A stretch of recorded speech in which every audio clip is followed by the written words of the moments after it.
বীর চত্বলা টিভি। আওয়ামী লীগের সন্ত্রাস ও নৈরাজ্যের প্রতিবাদে চট্টগ্রামের পাহাড়তলীতে বিক্ষোভ সমাবেশ করেছে পাহাড়তলী থানা 11-12 নং ওয়ার্ড বিএনপি ও অঙ্গ সংগঠন। আজ বুধবার বিকেল 3টার দিকে উক্ত অনুষ্ঠানটি শুরু হয় পাহাড়তলী থানা দিন এলাকার সাগরিকা শিল্পনগরীর বিটাক মোড়ে। উক্ত অনুষ্ঠানে প্রধান অতিথি হিসেবে উপস্থিত ছিলেন বিএনপির ভাইস চেয়ারম্যান আব্দুল্লাহ আল নোমানের সুযোগ্য পুত্র শাহিদ আল নোমান তুর্য। পাহাড়তলী থানা যুবদল নেতা কুতুবউদ্দিনের সঞ্চালনায় অনুষ্ঠানে সভাপতিত্ব করেন পাহাড়তলী থানা বিএনপির সাবেক সদস্য সচিব নেতা জসিমউদ্দিন জিয়া। বিশেষ অতিথি নগর বিএনপির সাবেক সহসভাপতি আলহাজ শামসুল আলম শামসু, কেন্দ্রীয় স্বেচ্ছাসেবক দল নেতা আরিফ মেহেদি, বিএনপি নেতা আশরাফ খান, বিএনপি নেতা জাফর আহমেদ, বিএনপি নেতা টুটুল, বিএনপি নেতা আলহাজ গনি সর্দার, বিএনপি নেতা সৌরভ শাহিন, বিএনপি নেতা রাজ্জাক খান, বিএনপি নেতা সেলিম, সাবেক ছাত্রদল নেতা মোহাম্মদ মোর্শেদ, বিএনপি নেতা নজরুল ইসলাম, স্বেচ্ছাসেবক দলের নেতা মনির খান, মহিলা নেত্রী খালেদা বোরহান সহ আরো অনেকেই।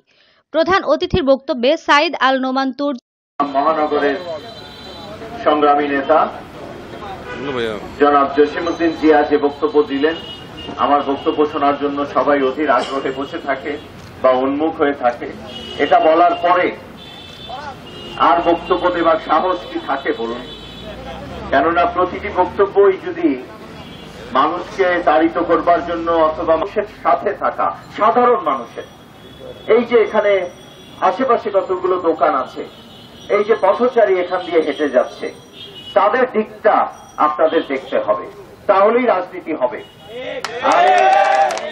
আমি গত 1 মাস 2 মাসে দেখছি শুধু কমিটি নিয়ে আলাপ হচ্ছে। বলেন, বিএনপির রাষ্ট্র মেরামতের 31 দফা নিয়ে জনগণের দ্বার গোড়ায় পৌঁছাতে হবে। বিএনপির নেতাকর্মীদের পরে 31 দফার লিফলেট বিতরণ করেন নেতৃবৃন্দরা। এর চেয়ে আর কঠিন কোনো কাজ আমার কাছে তাদের, তাই এই কঠিন কাজ আপনি আমার। শেখ মুজিব যখন রাজত্ব করেছিল 1972 সালে, শেখ মুজিব বলেছিল এই দেশে কোন দল রাজনীতি করতে পারবে না, একমাত্র আওয়ামী বাকশালী দল থাকিবে। এখনো আমার যে দুষ্টমি দ্বারা পায়তারা করতেছে, আমাদের পার্শ্ববর্তী দেশ ইন্ডিয়াতে বসে থেকে নীল নকশা করতেছে কিভাবে বাংলাদেশের অর্ধকরে তৈরি করে যায়। শেষ দিকে আমি আমার শহীদ অমর হোক এবং খালেদা জিয়া সুস্বাস্থ্য কামনা করি এবং তারুণ্যের অহংকার এই আশা ব্যক্ত রেখে আমি বাংলাদেশ জাতীয়তাবাদী দল, বাংলাদেশ জিন্দাবাদ, এবং কোন ছেলে খেলা দল নয়, এখানে কোন সন্ত্রাসী ও চাঁদাবাজদের কোন আস্থান এখানে থাকবে না। নির্যাতিত আওয়ামী লীগ সন্ত্রাসী দোষরদেরকে আশ্রয়পত্র দিয়েছি, তাদেরকে আগে আপনাদের কাছ থেকে সরান। উদ্যোগে আয়োজিত সম্মানিত আমাদের উপস্থিত বারবার 3 বার সাবেক ভাই, রাজ্জাক ভাই, আমাদের নতুন ভাই, এখনো তারা মাথা নাড়া দিচ্ছে, বিভিন্ন জায়গায় লিফলেট সহ মুক্ত মিছিল করছে এগুলা, এবং বাংলাদেশ বর্তমান সরকার এদের নিষিদ্ধ, একরকম নিষিদ্ধ করেছে। এটা নিয়ে আমাদের বিএনপির কেন্দ্রীয় ভাইস চেয়ারম্যান আব্দুল্লাহ আল নোমানের সুযোগ্য পুত্র সাইদুল আল নোমান আসবেন মনে হয় কিছুক্ষণের মধ্যে। লিফলেট বিতরণ করবে, আমাদের বিক্ষোভ মিছিল রয়েছে। এই বলে বিরক্ত করার সুযোগটা পাইছে কেন? যে আওয়ামী লীগের পাহাড়তলীর ডবলমুড়ি থানার ভিতরে এখনো আওয়ামী লীগের কোন একটা বড় নেতাকে ধরা হয়েছে? ধরা হয় নাই। কারণ আমাদের প্রশাসনের নিষ্ক্রিয়তা।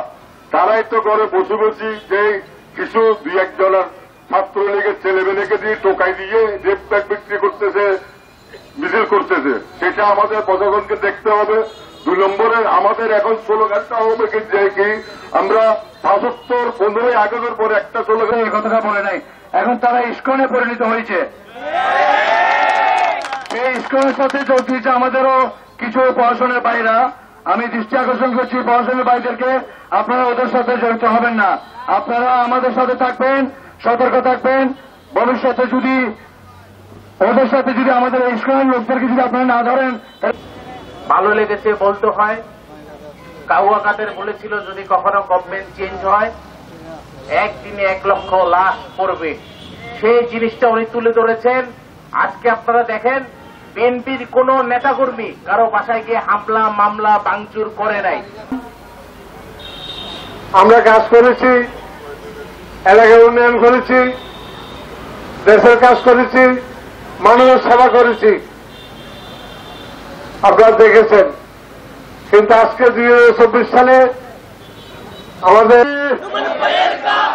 নোমান ভাইয়ের ঘাটে নতুন বাজার প্রত্যেকটা আহ্বান করছি, আমাদের থানা থেকে ওয়ার্ড পর্যায়ে এবং ইউনিট পর্যায়ে শক্ত অবস্থান করে আওয়ামী লীগ এই সন্ত্রাস বিরুদ্ধে দুর্বার প্রস্তুত করার জন্য আমি আহ্বান জানাচ্ছি।